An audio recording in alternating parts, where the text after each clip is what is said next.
In this lesson, you will learn to write an effective basic business letter that gives a positive impression of you and your business and communicates your message clearly. Most people don't think much about package design. That is, until the faulty one drops their prized possession on the ground. The business letter is a package that carries your message to its recipient.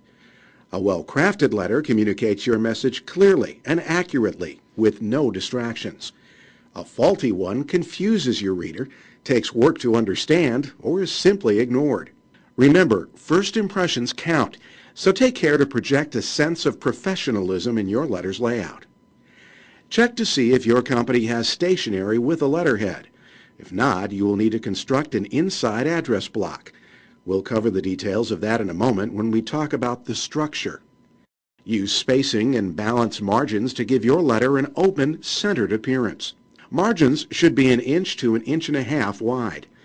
Choose an easily legible type style and size. On paper, a serif font is easiest to read. Use 10 to 12 point size. And remember, this is a business letter, not an ad, so avoid flashy fonts or excessive italics. Print the letter on good quality 8.5 by 11 inch white or ivory paper. 20 to 24 pound bond is appropriate. It folds cleanly and keeps inked type crisp. The first page of every letter should have either a letterhead or a typewritten heading to identify the address from which the letter was sent. In effect, this heading is the letter's return address, though without the author's name. Spell out street, road, and so on. Directions such as northeast are abbreviated without periods. End the heading with the date the letter was drafted.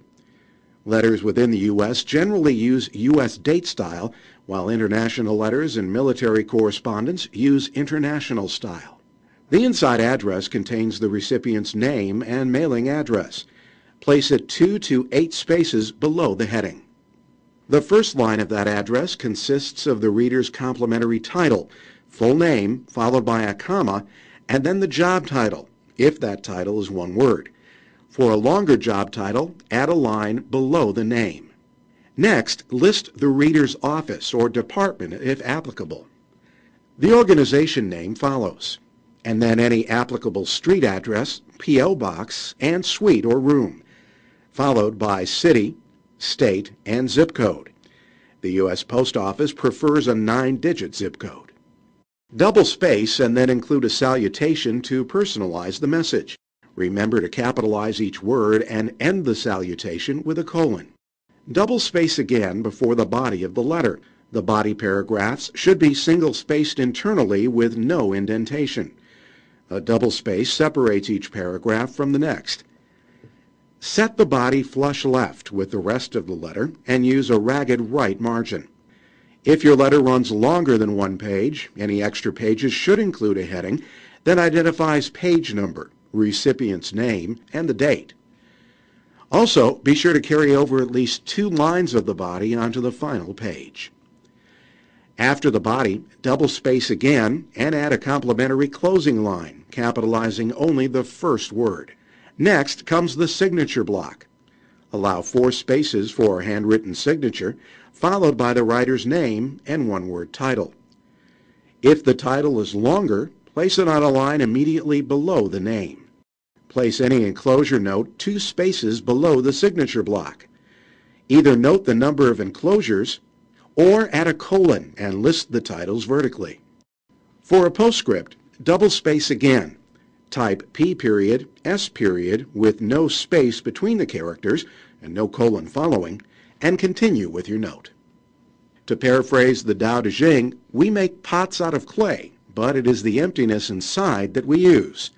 So far in this lesson, we have covered the customs for the appearance and structure of a business letter. Now it's time to fill it with content using these basic steps: pre-write, draft, revise, and refine. For pre-writing, ask yourself what purpose the letter should accomplish. What do your readers already know about the subject, and what do they yet need to know? With those things in mind, gather any information resources you need, then jot down a list of the main points you want to cover and arrange them in a logical order. Next, draft your letter from that list. Introduce your topic in the letter's opening. In the middle, explain the topic more fully and supply your readers with any necessary details.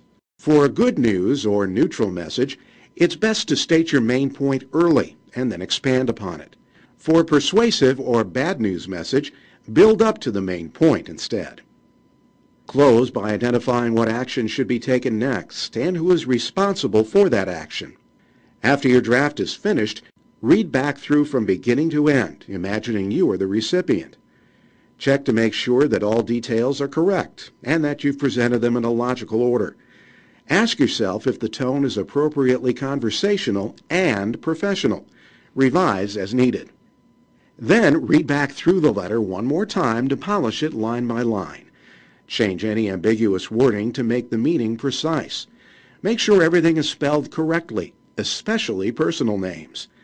Correct any errors in grammar, punctuation, and mechanics so that the letter reads smoothly. Finally, take a last look at the overall design and format to be sure the letter is nicely dressed and ready to go. If you follow these guidelines for writing and formatting your letter, it will do its business well.